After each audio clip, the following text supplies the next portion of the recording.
Hi విను, మనకి punctuality అనే వర్డ్ తెలుసు, కానీ ఈరోజు ఆ డెఫినేషన్ పక్కన పెట్టామనుకోండి. ఈ వీడియో పూర్తిగా చూడండి. పిల్లల నుంచి పెద్దవాళ్ళ వరకు పనిచేసే ఒక మంచి వీడియో.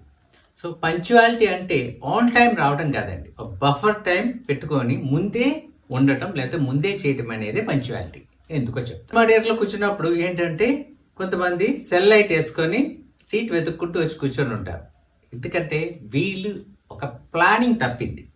ఏంటంటే వాళ్ళ ఇంటి దగ్గర నుంచి సినిమా థియేటర్ ½ డిస్టెన్సే ఉండొచ్చు, అది క్యాలిక్యులేట్ చేస్తారు. కానీ ఇంకో విషయాన్ని క్యాలిక్యులేట్ చేయలేదు. వీళ్ళు ½ జర్నీ టైమే చూశారు, కానీ వచ్చిన తర్వాత వాళ్ళు కార్ పార్క్ చేయాలి, బైక్ పార్క్ చేయాలి, తర్వాత స్టేజ్ ఎక్కి పైకి వెళ్ళాలి, లేకపోతే లిఫ్ట్ ఎక్కి పైకి వెళ్ళాలి, వెళ్ళిన తర్వాత టికెట్ చూపించాలి, తర్వాత ఏంటంటే కుదిరితే ఒక స్నాక్ కాఫీ తీసుకొని లోపల రావాలి. ఇది సో ఇక్కడ వీళ్ళు బఫర్ టైం మిస్ అవ్వారు.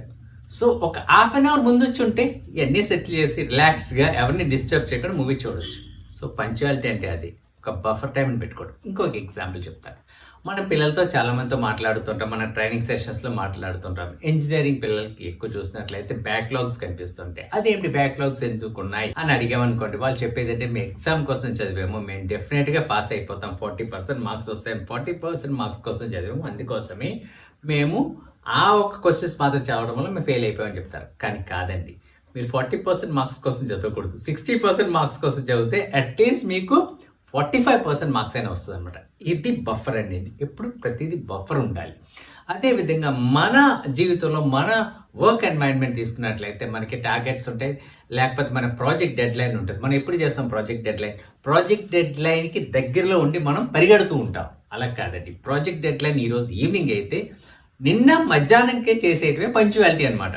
చేసేసిన తర్వాత మీ టీం లీడర్కి నేను చేసేసానని చెప్పడమే ఒక గ్రేట్నెస్. అది పంక్చువాలిటీ. ఎందుకంటే బికాస్ బఫర్ టైం అనేది ఎప్పుడు ఇంపార్టెంట్. పంక్చువాలిటీ అంటే 1 మినిట్ లేట్గా రావటం కన్నా అరైవ్ అవటం కన్నా 1 అవర్ ముందు రావటమే బెస్ట్ థింగ్. ఆ బఫర్ టైం. ఈ ప్రెసెంట్ జనరేషన్ నేను చెప్పేది ఏంటంటే, మీరు పంక్చువాలిటీని తప్పకుండా మెయింటైన్ చేయండి. బఫర్ టైం పెట్టుకోండి, కొంచెం ముందు వెళ్ళండి. వెళ్ళినట్లయితే మీరు టెన్షన్ లేకుండా, డిప్రెషన్ లేకుండా, యాంగ్జైటీ లేకుండా మీ యొక్క పనులు పూర్తి కానివ్వచ్చు.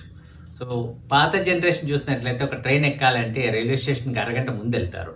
ఈ జనరేషన్ చూసినట్లయితే అరగంట ముందు మీరు యాప్ని వేసుకొని మీ యొక్క లోకల్ ట్రావెల్కి ఉండే యాప్ వేసుకొని మీ యొక్క ఆటో కానీ క్యాబ్ కానీ బుక్ చేస్తారు. స్టేషన్కి వెళ్ళి పరిగెడతారు.